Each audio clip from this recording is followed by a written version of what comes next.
छ दफा दाबी नहीं धारणा बसिले ओडिशा राज्य राजस्व क्षेत्र अधिकारी संघ। गतक 2 दिन है समूह कार्य बंद आंदोलन डाकरा दे गंजाम जिला आसिका तहसिल कार्यालय सम्मुखें धारणा बसिंट आरआई एआरआई और आरएस। छ दफा दाबी नहीं ओडिशा राज्य राजस्व क्षेत्र अधिकारी संघर आंदोलन जारी रखिथिबा बेले संघ पक्षरु समूह कार्य बंद आंदोलन आरंभ होई दाबी पूरण पर्यंत चलिबो बोली आंदोलनकारी निजर मत प्रकाश करछथि।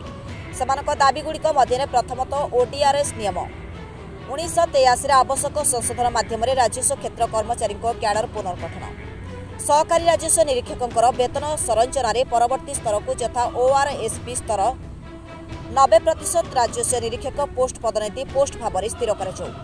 द्वितीयतः बीओआर कटक द्वारा प्रकाशित जॉब चार्टे धार्य कार्यसूची अनुसार राजस्व सुपरभाइजर पदर नामकरण अतिरिक्त तहसिलदार को परिवर्तन कर तदनुसार 3.1 राजस्व मंडल में तहसिल गुड़िक नियुक्ति ओएएस 25% पोस्ट पदोन्नति योग्य राजस्व सुपरभाइजर प्रस्तावित अतिरिक्त तहसिलदार दरमा सेवा कार्यकाल और राजस्व प्रशासन अभिज्ञता उपर आधार कर पदोन्नति संरक्षित रखा जेहेतु यह सेमानकर निजस्व क्याडर अटे। तृतीयतः ओआरएस पदोन्नति अन्यतम सीसीआर मानदंड को विलोप करने और अमला कर्मचारी राजस्व क्षेत्र कर्मचारी 40.60 अनुपातर समीक्षा प्रत्याहार जहाजे मैट्रिक अनुजाई कृतित्व यथा वरिष्ठता आधार में एक साधारण ग्रेडसन तालिका द्वारा बदला जाऊ। सप्तम वेतन स्केल सुर 2 आनुमानिकता ओआरएस पदवी को पदोन्नति सर्वनिम्न योग्यता मानदंड स्थिर कर। ओआरएस नियम 6 उपनियम 1 धारा 1 शब्द राजस्व क्षेत्र कर्मचारी द्वारा कंसोलिडेटर ग्रेड कानून को राजस्व सुपरभाइजर राजस्व इन्स्पेक्टर शब्दावली को प्रतिस्थापना करा जाई पारे। चतुर्थतः 1/1/2006 तारीख आरआई एआरआई और आरएस वेतन वर्धित स्केल धार्य पंचमतः विज्ञप्ति अनुसार आरडीएम डीआरसी एडीएमएन 14/2019 आउटसोर्सिंग माध्यम राजस्व निरीक्षक मंडल ग्रुप डी पोस्ट गुड़िक पूरण कर। षष्ठ दाबी रखिंट तेबे दाबी पूरण न होगा जाए तहसिल कार्यालय सम्मुखें धारणा देवे बोली कहते आसिका कलर्सर समस्त आरआई एआरआई और आरएस। राजस्व परिदर्शक आसिका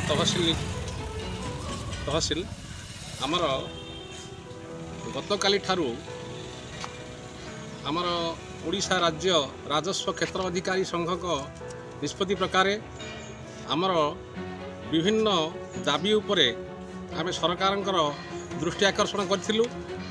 जनवरी 25 रे समस्त दाबी सरकार ठारे उपस्थापन पूर्वक आम कला ब्याज धारण करी सरकार को चेतावनी देइथिलु जे आमर जदि दाबी पूर्ण न हुए ताहले आमे कलम छाड़ आंदोलन रे शामिल होबु।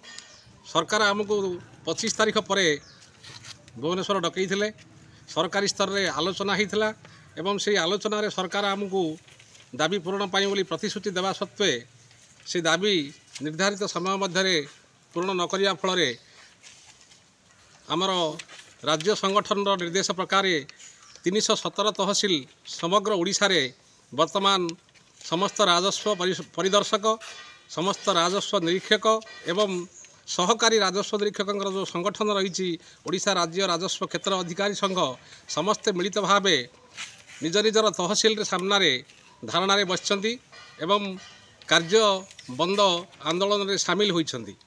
एथिरे आमर 6टी दाबी रही। गोटे है ओडीआरएस नियम 1983 आवश्यक संशोधन माध्यम राजस्व क्षेत्र अधिकारी कर्मचारी क्याडर पुनर्गठन, सहकारी राजस्व निरीक्षक वेतन संरचना परवर्ती स्तर को ओआरएसपी 8 सेल 1 एवं 90% राजस्व निरीक्षक पोस्ट पदोन्नति पोस्ट भाव में ग्रहण करने स्थिर करा आमर दाबी रही।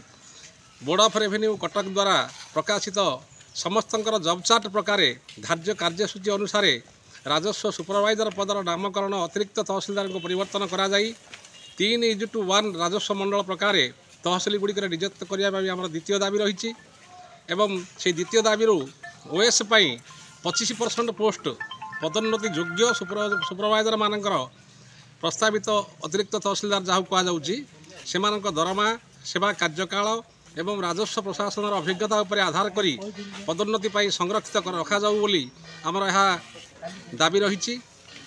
3 ओआरएस पदोन्नति पाई अन्यून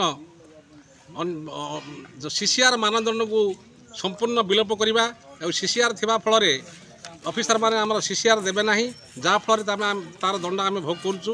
तेणु से सीसीआर बा चरित्र पंजिका मानदंड को विलोप करने एवं समस्त राजस्व क्षेत्र कर्मचारी 40-60 अनुपात आमको जेपरी पदोन्नति देवे सही दाबी आमर रही।